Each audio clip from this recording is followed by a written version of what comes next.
At Dead of Night, indie first-person survival point-and-click horror game produced by Baggy Cat Limited. The game came out on PC on November 19th of 2020 to overwhelmingly positive reviews. It's really unique in the sense that it combines both real-life FMV with computer graphics to create one of the most unique horror games I've ever played. Hi, sisters! But hey, this is not a Let's Play, this is not a review, this is simply a story summary of At Dead of Night. Before we begin, I want to make this clear. I will be covering the entire story of At Dead of Night. So before my many watchers go spamming in the comments how I spoiled the entire story, even though it's right in the title, here's your spoiler warning right here, you degenerates. So you play as Maya Fey from the Phoenix Wright series. I mean, how else do you explain how she can talk to spirits? She and her friends were on their way to a music festival when they all went ahead of her and booked in a hotel for a night. She calls one of them and they tell her to head up to a hotel up the road called the Seaview Hotel. Ah! I see what they did there. Oh, brother, this guy stinks! After entering, she meets the owner of the hotel and the main antagonist of the game, Jimmy Hall. Maya doesn't realize it, but she's now in a horror game and is forced to have the average intelligence of a Minecraft villager, and doesn't see all the obvious red flags everywhere. Jimmy goes on to offer Maya a performance of his show, Hugo Punch. She declines the offer, which she's really gonna come to regret later, and makes her way up to her room. Jimmy then has a conversation with his alter ego, Hugo Punch, telling him that kidnapping is totally legal as long as no one sees it. Later that night, Maya is awakened to the sound of a scream and sees Jimmy showing one of her friends this cool cloth and chloroform that he found. She escapes the floor via the elevator. Oh, sorry, this is England. I mean the lift! Anyways, after using the lift to get to the ground floor, she attempts to phone for help but can't get the phone to work.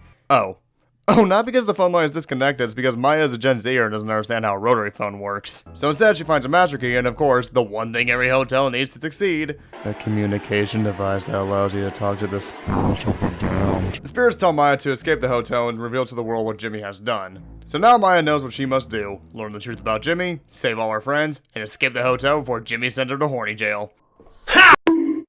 The first ghost we encounter is that of a 10-year-old little girl named Amy Bell. You first find her crying in the basement after her little boy Jimmy stole her purse from her. I mean, after looking at the design of this thing, I think Jimmy did her a favor. After stealing her purse, Jimmy then proceeds to steal a stuffed toy of hers, soak it in turpentine, give it back to her, and then light it on fire. I guess Amy doesn't know that fire equals bad and holds the doll for a good 3 seconds. This results in Amy badly burning her hand, and instead of doing the same thing and telling her parents, she trusts Jimmy to fix the problem because that won't end badly. Jimmy introduces to Amy the #1 killer of all pain, alcohol. He gets Amy drunk and gives her the confidence she needs to see if this game has fall damage. Unfortunately for Amy, there is. This concludes Amy's story and carries us over to the next victim, Dr. Bose. So the death of Amy leads to Jimmy's mom calling a psychiatrist to show Jimmy that leading people to their inevitable demise is considered a bad thing. Bose finds dead animals that Jimmy's been killing throughout the hotel and decides he needs to do something nice for a change. So Jimmy offers to make him a sandwich so good it would make Gordon Ramsay jealous. But Jimmy decides to pull a prank on Bose by putting broken glass in the sandwich. The doctor was shocked, to say the least. I mean, I don't know what he's complaining about, Jimmy just used your average chopped ingredient. After this, Dr. Bose decides to stab you with a needle time for Jimmy and tries to give him diazepam. After chasing Jimmy around the hotel, he goes and tells his mom that Bose was actually trying to beat him with a wooden pan in order to get rid of the doctor. Bose at first is able to convince Jimmy's mom that he made it all up, but then Jimmy accuses Bose of the worst crime possible: illegally downloading the SpongeBob SquarePants movie. This is able to convince Jimmy's mom to call the police and Bose is arrested. Bose, realizing that he would be stripped of his title, sneaks back into the hotel while on bail, and decides to kill himself in a way where I can only guess he was trying to get on an episode of 1,000 Ways to Die. Thus ends the tragic fate of Dr. House. As we soon learn, however, there was in fact one person who believed the good doctor, and that was the hotel's manager, Harvey. Harvey knew Jimmy made the story all up and went to Jimmy to confront him about it. In turn, Jimmy pulls a prank on Harvey and gets a shocking surprise. Boo, you stink! In order to take revenge on Jimmy, Harvey summons the power of the angry YouTube dad and smashes up Jimmy's room, which included his TV and consoles, with a cricket bat. Jimmy gets back at Harvey by giving him an arrow to the knee.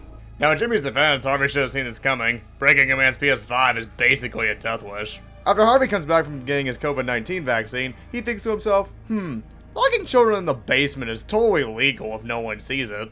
Harvey will quickly come to regret this decision, however, as Jimmy sets the hotel on fire thanks to the basement's boiler room. After this, Harvey decides child murder is okay in his book and tries to find Jimmy to force him out of the hotel. However, Jimmy proves to be one step ahead of Harvey and stabs the poor man in the neck with a letter opener.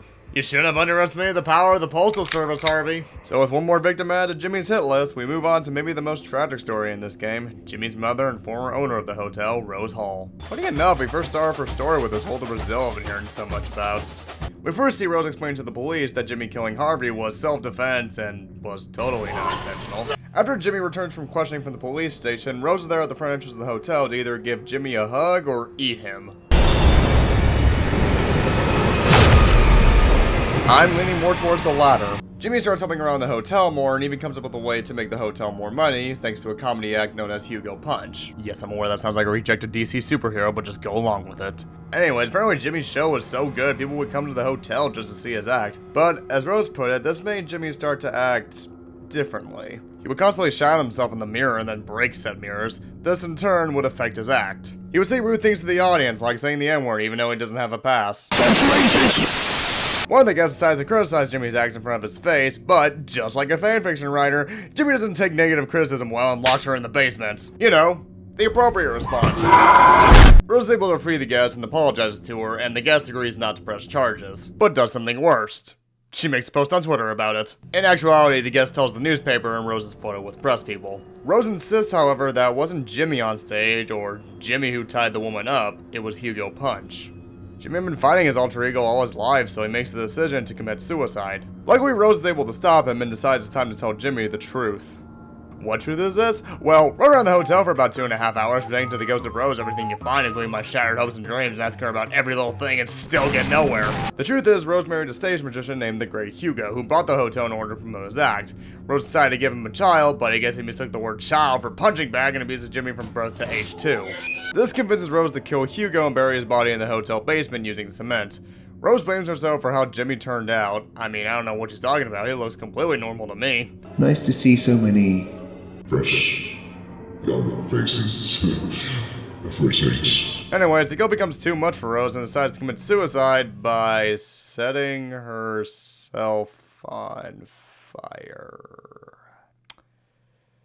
Guess we'll add another one to the list. Jimmy then confronts Maya and tells her to meet him in the basement. It's here you visit the grave of the great Hugo, and Jimmy asks Maya to stay with him forever. Listen, Jimmy, I'm flattered, but I currently hold the record for world's ugliest virgin. I can't lose that now. After escaping, Maya goes to free all her friends and escape the hotel, but not without some interference from Jimmy. Maya and her friends escape. At least I'm assuming her friends escape. We then cut to Jimmy having one last confrontation with Hugo Punch, with Hugo telling him that he is the one in control. I'm in charge. Not you. I'm in charge. In the end, you can't help but feel sad for Jimmy. Being constantly torn between two personalities is a life no one should have to live. Now I only have one question left. What does a glass sandwich taste like? You know, once you get past the excruciating pain, it actually tastes pretty good. Hey guys, just wanted to give a quick thank you for watching my video, and if you enjoyed it, please like, comment, and subscribe to help this channel grow. And if there's a story summary of a game you want to see, please leave in the comments, and I'll see you all in the next one.